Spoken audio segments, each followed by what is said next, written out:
వయసు బట్టి పేస్ట్ మారుతుంది. చిన్న పిల్లలకి ఫ్లోరైడ్ ఉన్న పేస్ట్ వాడాలి అని అంటాం. అది కూడా దాంట్లో వాళ్ళు నోట్లో మింగకుండా చూసుకుంటూ దాంతో బ్రష్ చేయడం వల్ల పళ్ళు స్ట్రెంథన్ అవుతాయి. ఒక వయసు 13 సంవత్సరాల నుంచి 40 సంవత్సరాల వయసు వరకు లేదా 35 సంవత్సరాల వయసు వరకు ఏ పేస్ట్ వాడామనే దానికంటే ఎలా బ్రష్ చేసామనేది ముఖ్యం.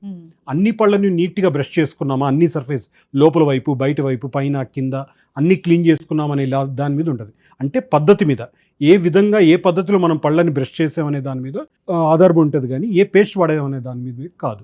ఇంకా 40 సంవత్సరాల నుంచి ఆ టైం నుంచి ఏంటంటే పళ్ళు అరగడం స్టార్ట్ అవుతుంది. ఎప్పుడైతే పళ్ళు అరగడం స్టార్ట్ అవుతుందో ఎనామిల్ అంతా పైన పోతుంది. ఆ ఎనామిల్ పోయిన తర్వాత లోపల డెంటిన్ బయటపడి అది సాఫ్ట్ గా ఉంటుంది. అప్పుడు పళ్ళు పుచ్చడానికో లేదా పళ్ళు జూ అనో అంటుంది. ఇప్పుడు సెన్సిటివ్ డీసెన్సిటివ్ టూత్ పేస్ట్లు వాడాలి. సో వాటి ద్వారా ఆ పేస్ట్లు వాడుకుంటూ ఉంటే అప్పుడు ఆ పళ్ళు జూ అనడం కానీ పళ్ళని స్ట్రెంత్ క్రియేట్ చేయడం కానీ ఇలా అవుతుంది. సో కాబట్టి వయసు బట్టి మనం ఆ పేస్ట్లు యూజ్ చేయాలి. ఇవన్నీ కాకుండా కొంతమంది చిగుళ్ళ ప్రాబ్లం కూడా, చిగుళ్ళ నుంచి బ్లీడింగ్ రావడం, ఇది వాళ్ళు డాక్టర్ కలిసిన తర్వాత కూడా వస్తుందంటే కొన్ని రకాల పేస్ట్ ద్వారా వాటిని కంట్రోల్ చేయడానికి ట్రై చేస్తారు. చిన్నపిల్లలది, మధ్య వయస్కులది, పెద్దవాళ్ళది, ఇలా 3 రకాల పేస్ట్లుగా యూజ్ చేసుకోవచ్చు.